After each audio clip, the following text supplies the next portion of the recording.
Hey, I'm David Adelsheim. The story of Adelsheim Vineyard began in 1971.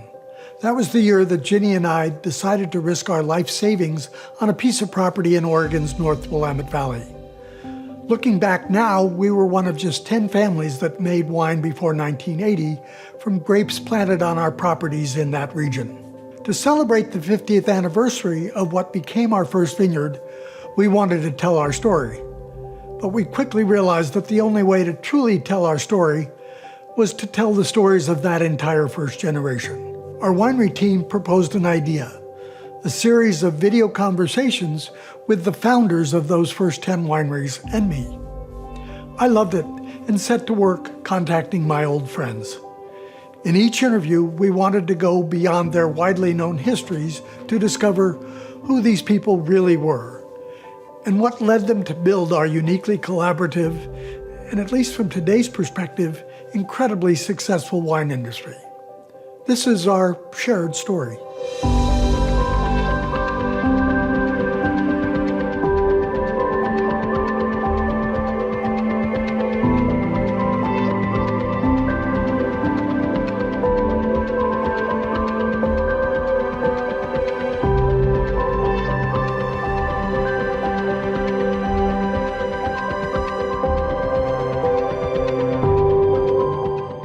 In April 1971, a mutual friend introduced Ginny and me to Bill Blosser, who is a professor of planning at Portland State University.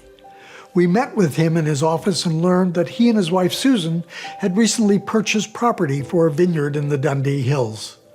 They invited us to their rented home at the foot of those hills for a memorable May Day party, where we were introduced to the fledgling wine community.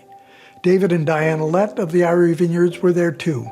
We interviewed Susan and Bill one after another in the Legacy Lounge of their new tasting room at their original vineyard site on October 7th, 2020. I'm so happy to be in this room with all the pictures of your various hairstyles,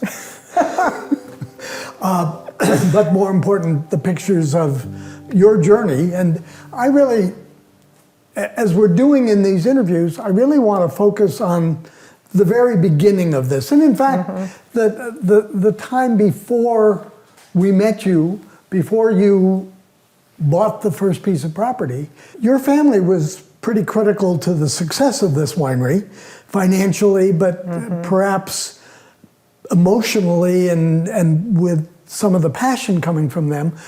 What was it like growing up in your family in Milwaukee? Was there wine in the family? There was wine in the family, and I wish I had access to the bottles that my father had in his cellar.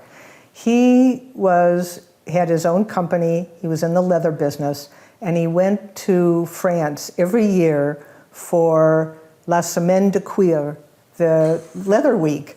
And over the years, he became quite an enophile and came back, and this was a time when most of his compatriots drank liquor. Yes. And so it was pretty unusual. I mean, there was wine around, and he found a wine merchant who imported things for him, and he had a cellar of fantastic Bordeaux and Burgundy and German Mosels, and so I grew up drinking these first growths and Premier Cru that he had. That was my taste. I didn't know anything more about it, but he educated my palate, let's put it that way. And were there formal lessons around wine bottles or casual mentions at the dinner table? Well, when he came home from work, he would always have a glass of wine and then wine with dinner, and he would go down to his little wine cellar, and I could go with him, and he would tell me why he was choosing this wine and a little bit about it. So, you know, I had no idea, except that I was absorbing this without my realizing it. So I drank wine on special occasions, particularly. I wouldn't say I grew up drinking wine every night, but It was not something that was forbidden. Well, it was far from that if there was a culture of Yes, wine, in a sense. there was a culture of wine. In fact, I can't remember seeing him having a mixed drink. Wow. I mean, that's so different than for that my family, age. or I don't know anybody else whose parents were so focused on wine as it Yes. sounds like your father was. My mother wasn't, but my father was. And yes, I mean, this was in the 1950s, so relatively unusual. So when we started to a vineyard, I had a taste for wine. I had no idea how it was produced.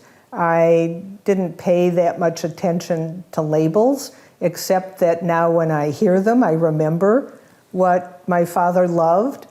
And I wish I could be drinking those wines now. Yeah, no kidding. Wow. Moving ahead to Stanford, where you and Bill both went to school, did you meet while at Stanford? Yes, we met in a class, Jeffersonian and Jacksonian periods. And Bill had just come back from a year in France and was looking very French, and that drew me to him immediately. So we eyed each other over the course of the class, and by the end of it, we were getting together. And was wine the first thing out of your mouth? No. In fact, when Bill suggested the idea of having a vineyard, I thought he was nuts. I mean, where did that come from? And he can tell you more about that. And actually, I went along because I wanted to support him. I didn't have any better ideas, and it would be an adventure. I didn't really, that swirled around me for the first 10 years, even though I was working in it. I was also had 3 children from 1970 to 1979. And even though I did things and ran the tasting room, et cetera, it wasn't really until I started managing the vineyard that it took.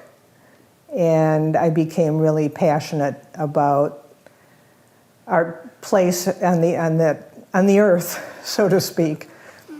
So what I'm getting from what you just said is that up until you, in essence, committed yourself to being the vineyard manager, the passion that was driving this was more Bill's than yours? Absolutely. Did you feel like you were being dragged along or into something that wasn't really where you wanted to go, or was there some logic to this that you then decided you wanted to get more fully into by becoming the vineyard manager? That's really a good question. I'm trying to recreate how I felt at the time. I remember thinking over Thanksgiving weekends, for example, how nice it would be to do something different than be in the winery selling wine. But no, I accepted it. I mean, that's the way I look back and think of it. Yeah. I accepted it, but I wasn't really passionate about it until I felt tied to the land. And then we sort of crossed because Bill was experiencing burnout and my passion was on the rise and his was on the decline. And that's essentially why I became president. Yeah. Let's go back to that period from graduation from Stanford until 1970. There were a couple of years in there. Where were those spent? And were they with Bill the whole time? Oh, yes. So when we graduated, we actually were not planning to get married right away, but ended up getting married right away. Bill was going to go to graduate school and decided not to, so we decided to get married. And I was, right after college, I went to Reed for their Master of Arts in Teaching. And I went to Reed because I had, at that time, there were 3 options open to women. You could be a nurse, you could be a social worker, or you could be a teacher. And I was a history major and saw an advertisement on the history department bulletin board for Reed for students who had, college students who had never had an education class, which was where most teachers at that time majored in education, which sounds so stupid, but anyway, who had never taken an education class but wanted to be teachers. And Reed sounded interesting, so I applied and I was accepted. So went to Reed, interned at Madison High School, got a job at Beaverton High School. The principal who hired me at Beaverton hired me because I'd been to Reed, and he wanted somebody who had some creative ideas. Smoke dope. Well, no, not that, but creative ideas for educating. And that was me. And then that principal left and went to another school. And the principal who came was very conservative, did not like the ideas that I had, which I look back and I think were brilliant. But they tried to fire me.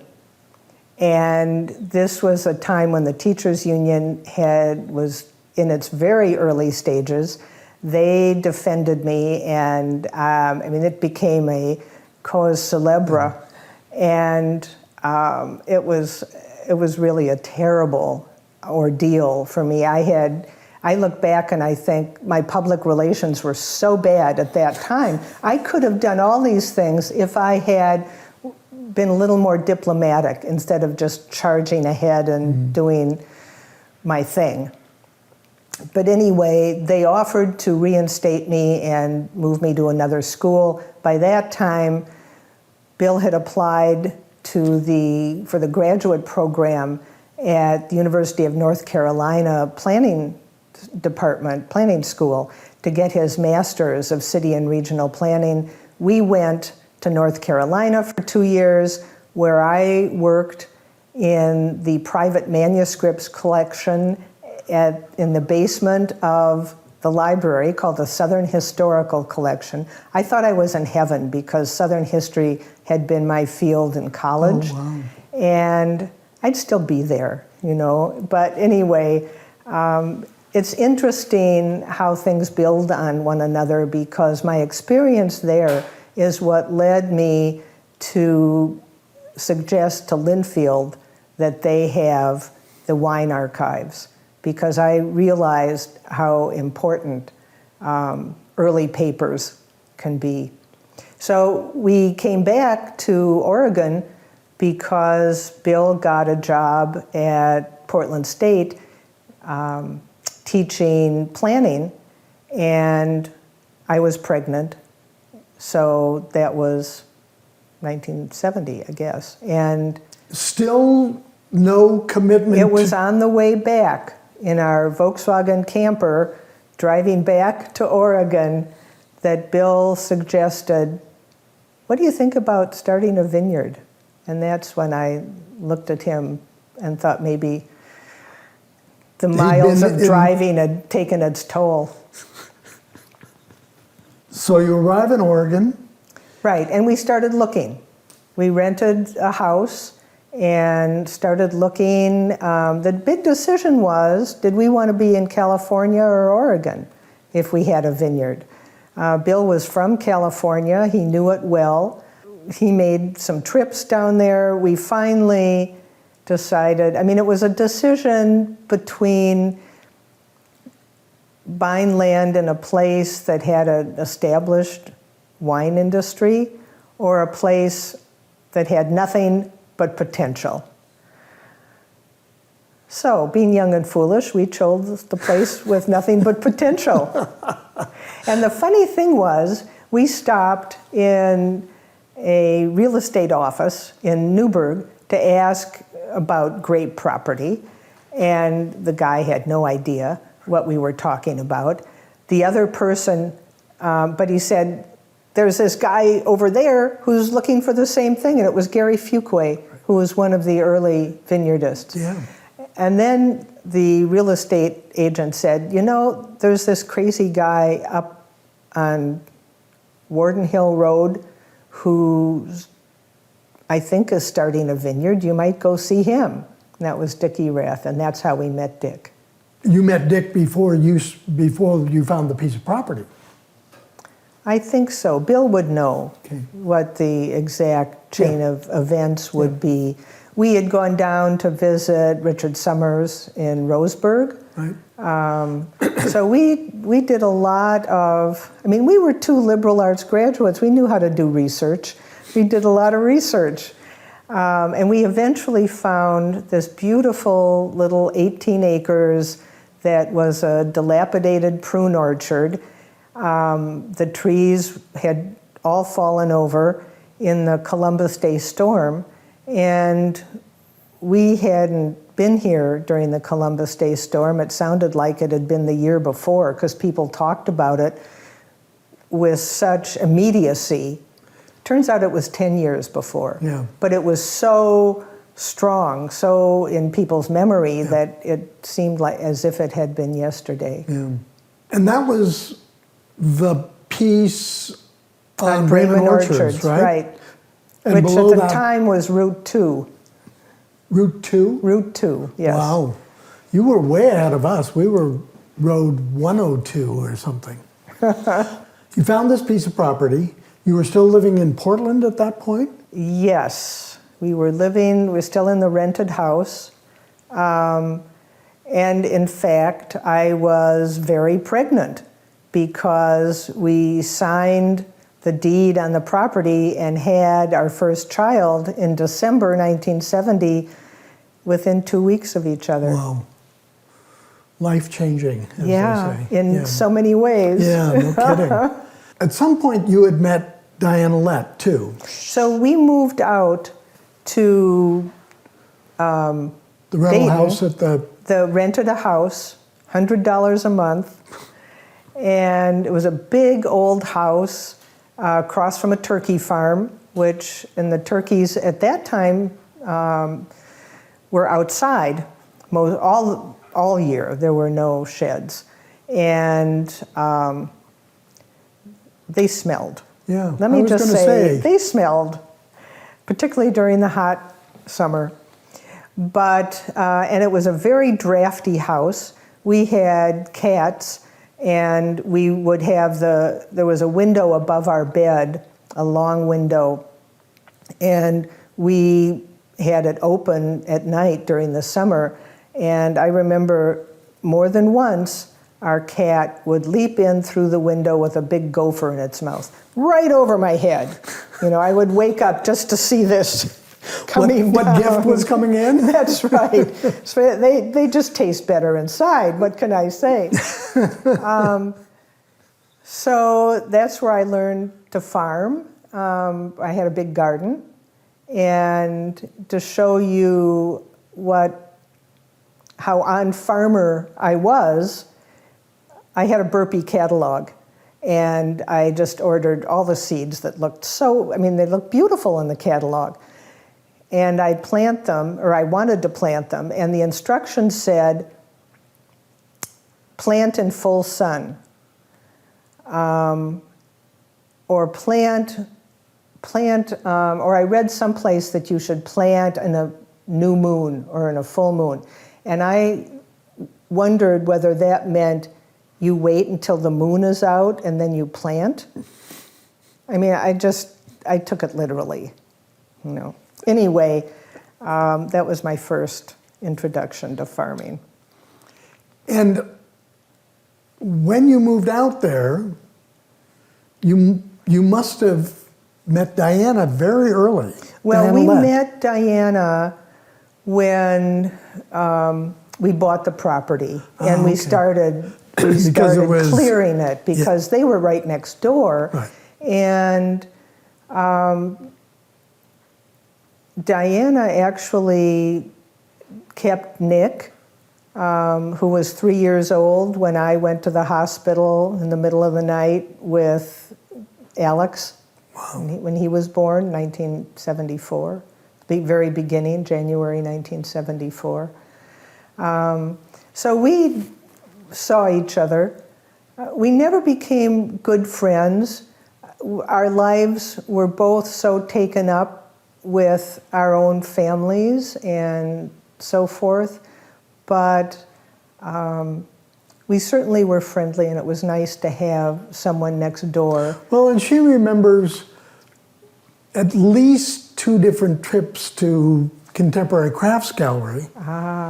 One of them was with you, I believe. But that must have been after we had met Bill at Portland State, and then the 2 of you invited us and at least the Letts and perhaps others to a May Day event in 1971, where we were just totally in awe of the people there, because this was the wine industry, and you were responsible for introducing us. Oh my goodness, David. No, I mean, it was incredible for us. And, Wow. And sometime after that, you and Diana went to Contemporary Crafts and saw Ginny there. And but it's interesting that Ginny and Diana sort of became, I think Diana became Ginny's role model in some ways, because she'd gone through all of this. Yes. And Yeah, she was the wise one. yeah, she had 2 years on, Right. or 6 or whatever. So Contemporary Crafts reminds me of something, because during the decade of 1970s, while I did a few different things when I wasn't, before we actually had a winery and the tasting room, I did macrame and did big macrame hangings and actually sold some at Contemporary Crafts. Oh, wow. So that may have been one reason we went.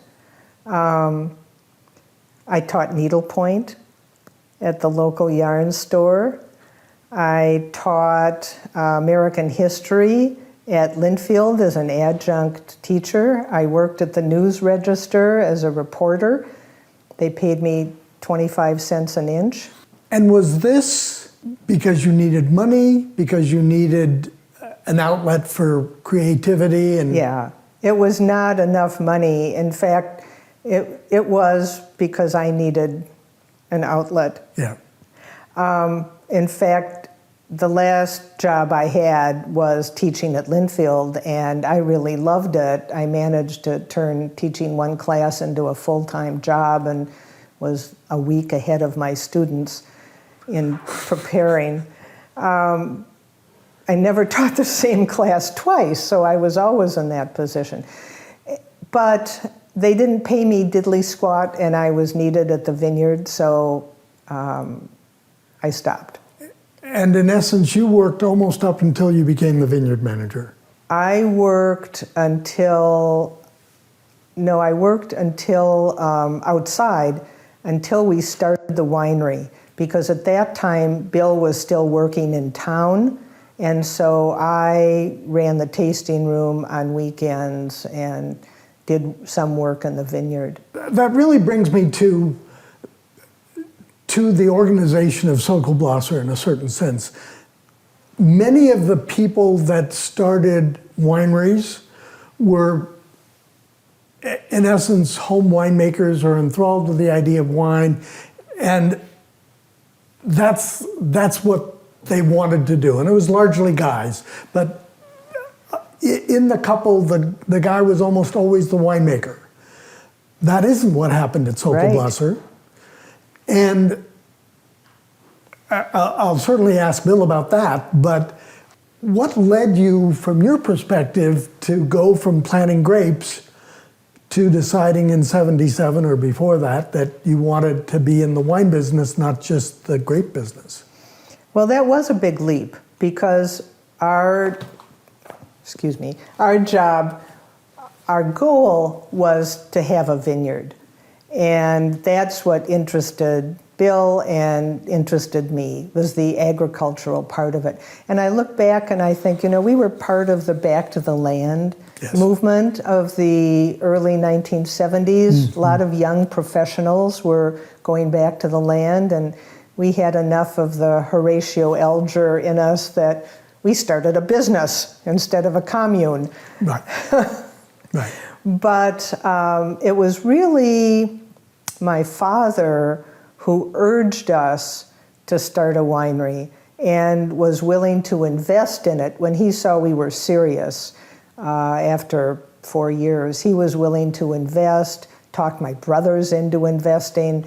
It was much faster than we would have done. So he invested in the vineyard, and then a few years later talked my brothers into starting the winery. Really pushed us. So I don't know if he hadn't, what would have happened. And interesting, some of our friends at that point in the industry were the shareholders at Highland Vineyards, the founders, who never did have a winery, just had vineyards. And we socialized with them and traded information. They started about the same time. Mm-hmm. So one of the things that I want to talk a little bit about, because I think it's so interesting when I look back and I look at what our lives were like then, just in everyday terms. We had a family phone. We actually had 2 phones. We had one in the bedroom and one in the kitchen. But it was one line. Nobody had individual phones. And it was a big deal when we got a little machine that took messages, so people could actually leave messages instead of just, our address was Route 2, Box 220M. The roads weren't even named at the time.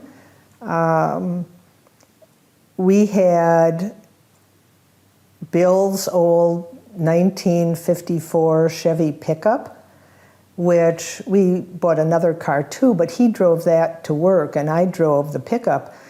And I got used to never going any place without taking a backpack for Nick because the truck broke down a lot. And my new best friend at the time was the guy who had the garage in Dayton. Got to know him and his little dog, who he always brought with him, pretty well. I miss him. He was a great guy. We had orchards at the time. Oh, that's right. And for many years, when I was running the orchards, we had harvest beginning with cherries and running through walnuts. In other words, we were in a constant state of harvest. It's 4 or 5 months. So it was a big deal. We slowly took them out. We had peaches, we had cherries, we had walnuts, we had Brooks prunes. They were all took a lot of work. I actually miss them. And that work was were either you and Bill involved with that work at the beginning? Well, of the yes. agricultural piece? Yeah. Yes, we were. And we bought land, and this was something my father helped us with as he invested in the vineyards. We were able to buy contiguous land to our original property, and the farmer that we bought them from, Ted and Vernie Werfs, were really mentors to us. They became very good friends and helped us in so many ways. Although They were old school, conventional farmers. Ted used to complain that since they banned arsenic, he hadn't had a good harvest of peaches. So Makes you worry a little bit, doesn't yes, it? yes. One of the continuing things that comes up as we're talking to these founding families is the role of women, and also the difference between Washington County and Yamhill County. Because in Washington County, which was closer to Portland, the women of the wineries pretty quickly started meeting with each other because they realized they needed to be able to pull people out of Portland to come to events. Nobody had a tasting room per se, but they would set up a barrel in the garage or whatever it was that counted as a tasting room, and they needed to come up with events of one kind or another to bring people out. And that wasn't what happened in Yamhill County. No, it sure wasn't. So the Yamhill County wineries did get organized, the Yamhill County Wineries Association. Early on, it was all the guys doing it, and there's this wonderful publicity photo of everybody with their sideburns and long hair, and it was all the guys. But the reality was that the women really was couples who developed the industry. The guys couldn't have done it on their own. But the women, for the most part, saw themselves as the bench rather than the starters and accepted that role. I didn't like that role. And you recognized it at that time. It's not just looking back where it's... Well, I can't say that I recognized how the extent to which we enabled that, but I certainly look back and can say I didn't want to be in the back seat. And so a good example of that is when Bill was able to leave CH2M and come into the winery full-time as president, I didn't want to work for him. I didn't want him to be my boss. This was, an equal partnership. So we looked for something that I could do. Well, what was there? There was the vineyard. And so I took over the vineyard. Steep learning curve. I mean, I'd been keeping the books and writing the checks, I knew how to drive the tractor, but I was not managing the vineyard. And I learned how to do that. I learned how to operate all the equipment, how to load the trucks with the forklift on the back of the tractor. Just all the things that... What year was that, Susan, when that would have been 1980. So 9 or 10 years, depending on what we're counting. That's really early to have, yes, in essence, taken a stance for an independent role for you. And it's certainly, I don't think what was going on in Washington County was happening any earlier than that. So, that... Well, it's interesting, David, that the women of Yamhill County didn't get together. They didn't. I don't know why. We all knew each other. Yeah. That's very, very interesting question. Yeah. Interesting observation. Well, and it's, part of it is driven by the closer proximity of Portland for the Washington County people and the concept that they imagined that people would come out. When did you build the tasting room? The stores? 1977. Right at the beginning? Yeah. Well, actually, I think 78 is when it opened. Yeah. But you had conceived of that as part of the winery. Right. Whose idea was that? I mean, that's pretty out there. Well, yeah, it was, wasn't it? So Bill hired a consultant, I forget his name, who had worked at Sterling Vineyards, and he told us, you need a tasting room. He said, you might not make any money, but it's the best public relations tool you can have. So we said, okay. So somebody introduced us to John Storrs, who was a very prominent architect at the time, and John was just intrigued by the idea of building a tasting room. That's a whole story in itself, which I'm sure Bill would be happy to tell you about. So we ended up building a tasting room. It was the first designated tasting room in the Oregon industry. As opposed to, there were other tasting areas, but they were converted garages. Right. So yes, it was a big deal. Wow. And it's made money. Contrary to the consultant. Well, certainly in Yamhill County, the push seemed to be more in terms of sales, was more toward getting distributors around the country.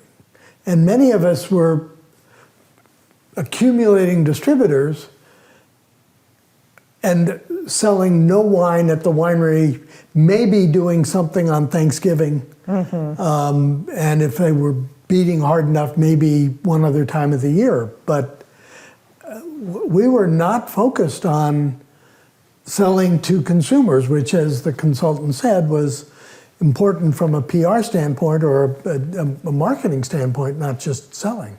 Well, that's interesting that you say that, because I thought we were.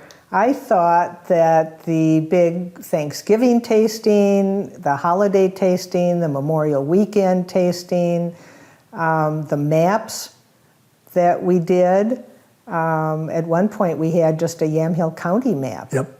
So I look at our trying to do this, at least initially, just on weekends. We started off being open just on weekends, mm-hmm. and then closing during the winter, and then being open all year, and then being open 7 days a week.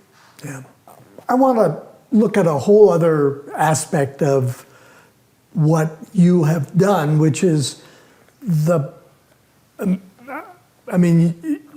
you did the jobs up until you started managing the vineyard.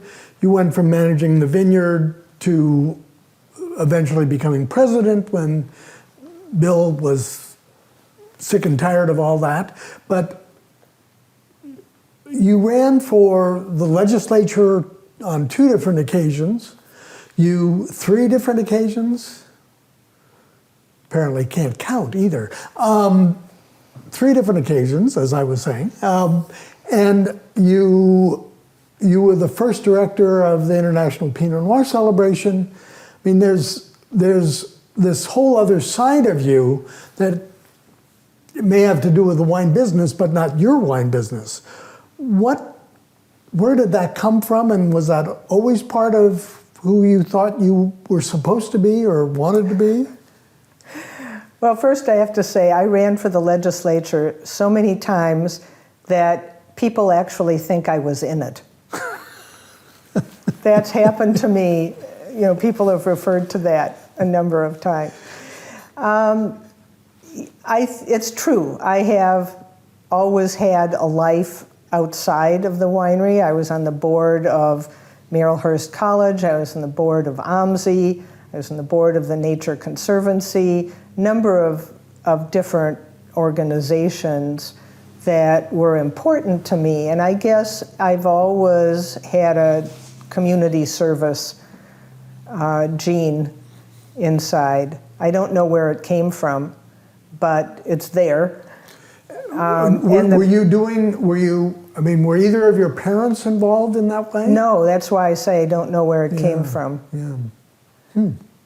The Pinot Noir celebration, that came about because Bill was initially on the founding board of that, and I guess followed that, went to some board meetings, and it became clear to me that this was not going to go anywhere unless it had somebody who was going to take responsibility for making it happen. And so I offered to do it.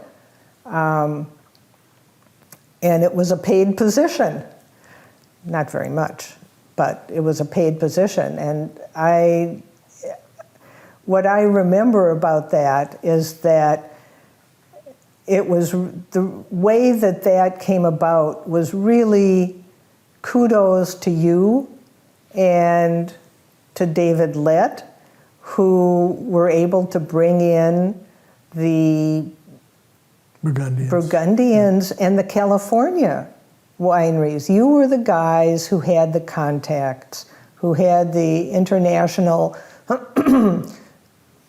ability to get international players. Well, and I mean, Burgundy was its own story because, of course, Robert was, without public knowledge, in the process of buying a piece of property not far adjacent from to you. us, yes. And when he had first come over the year before, I had told him that this was happening and would he consider coming, and he didn't. He kind of wanted Burgundy to look good if here was an option, and he was about to buy in. And as it turns out, one of his greatest fears is that he would not be welcome, that he would be rejected, and that we would. It's an interesting concept, but Veronique's told me this a number of times, that he is so thankful to the Oregonians who welcomed him. Oh my goodness. And here we were so almost thrilled. on our hands and knees begging him to, Well, one of my favorite memories is he was so thoughtful to buy grapes from the surrounding wineries. And so when he had his first release, which was of these grapes, he had us all up there. And he made a little speech where he said, our wines at that time, I think, had gone from the initial $7.95 a bottle, our Pinot Noir, up to $14.95 a bottle maybe. And he said, I'm going to make a statement with this wine. Good Cabernet sells for a lot of money. Good Oregon Pinot Noir should. I'm going to charge, I forget what it was, $29, $30 a bottle. $36 a bottle. And we just said, go Robert. I mean, we were so excited because he could do that. Right. And that would raise all boats. Right. So that's my favorite Drouhin story. But the Pinot Noir celebration really was something special. And, there's so many little details for it. It was a celebration because the French didn't want to be included if it was a competition. And so he said, okay, it's going to be a celebration of one wine, Pinot Noir. How fabulous was that? One of the things that I loved doing as the director was having the poster contest. I had a friend who had a poster gallery of original posters. Posters were a big deal back then, and she helped me put this together. We were able to get an office in the basement of the McMinnville Chamber of Commerce building, and have a phone. And I had women who volunteered for me. My favorite, Margaret Revis, said, I'm Susan's slave. She was fabulous. So it all happened, and it came off, and people loved it, and look, it's still here. And I had such a sense of passing time when my son Alex became president of the board. Wow, a whole new generation. So that was, the IPNC is very special, and as I say, owes really a great deal to your helping get it started. I was going to say it owes a great deal to you, not only because of the role as director, but it seemed to me that the first person who mentioned anything about this was your first winemaker, Bob McRitchie, back when it was still going to be a competition, and when the McMinnville Chamber of Commerce was sort of holding out the idea that they might help sponsor an event at the beginning if there was a wine event that people could come up with. I mean, I was unrelated to any of those initial conversations. I do remember having a fit about a competition, but I'm sure I was not the only one. But so much of this was guided by you and the people of your winery, and it was really a first of its kind event. There are numerous imitations of that in New Zealand and in California. There are, and even in France, not with Pinot, but although they tried it once. But the idea of doing a long weekend, having a lot of focus, certainly a lot of education, but for consumers, right. It was literally the first one, as far as I can remember. Well, Sonoma-Cutrer had their Chardonnay. Their one winery thing, or was it multiple? I'm trying to remember. Huh. Bill might remember, but we'll have to ask Bryce. Yeah. Yeah. Well, in any case, this one is beloved, and it was because it started the way it did and was inclusive. And something else that was very Oregonian about it was when it became clear that there were way more Oregon wineries that wanted to participate than we had room for. Those of us who were the oldsters said, we will rotate, and to show you how this works, we will be the ones to step out first. Right. And that set the tone, too. Yeah. And then one more IPNC story is that when it was originally conceived, the idea was we would have it in Oregon, and then after a year or two, we'd have it in France, and then we'd have it in California. So it would rotate.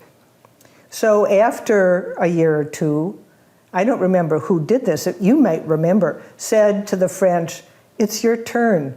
And they said, "Are you kidding? We barely even talk to each other. We can't do this." Right. And no, Roz and Jacques Cess left the second IPNC. I don't think they thought it was a sign, but knowing that they really wanted to do it in Burgundy. And it was not only that a lot of the winemakers don't talk to each other, where would they get the volunteers? Oh. I mean, so much of IPNC's success is the way you were able to recruit and keep such a workforce of people that just were so in love with the idea of being part of that. Well, the first year, what I love, we had so many volunteers, and people had no idea that they were having their water glasses filled by the sheriff of Yamhill County and the head of the bank. I mean, it was, everybody participated. Yeah. It was really a community event. It was a community event. Yeah. Yes. Well, we ought to do this for the next couple of decades, because this is really a lot of fun. Part of what is so fun about this is that I'm hearing stories for the first time that have existed as part of our past, but I either didn't know why or where it was coming from. So I am so pleased that we were able to spend time together today, Susan. Well, me too. I want to say one more thing about, I suppose, feminism. Is that one of the things I'm really grateful for is that Bill always encouraged me. He encouraged me to take over the vineyard. He was willing to let me be president, a position I never would have been hired for based on experience.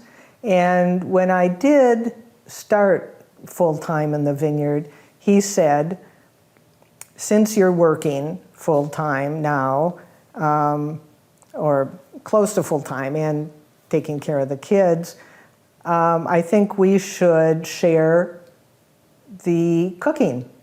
So we started, I'd cook dinners one week and then he'd cook dinners one week.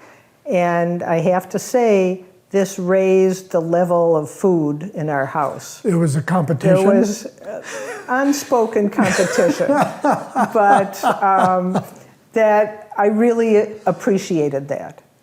I thought that was a really generous gesture. Well, and to carry on from your point, the sexual roles in the 70s, I mean, I look back at that and cringe. They are very different today in the wine industry. I mean, your daughter and your son are co-presidents today. Their jobs are very distinct. There are other wineries where it isn't necessarily two siblings that are presidents, but maybe a couple. But sometimes it is the woman that is the winemaker. Mm-hmm. And that wouldn't have happened at the time of the founding. There were a couple of women in California that were winemakers, and Lynn Penner Ash became a winemaker, I think in 86 or 7. I don't remember the exact year, which is pretty early. But nothing like today, where it's clearly, if that's what you'd like to do, you can do it. Right, right. Well, we've come a long way, no question about that. There's still a long way to go. Yeah. Are you resting on your laurels yet? Well, I don't see them as laurels. No, I don't think any of us are in that respect.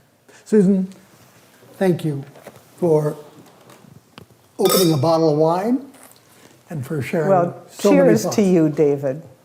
To you, Susan. Thanks.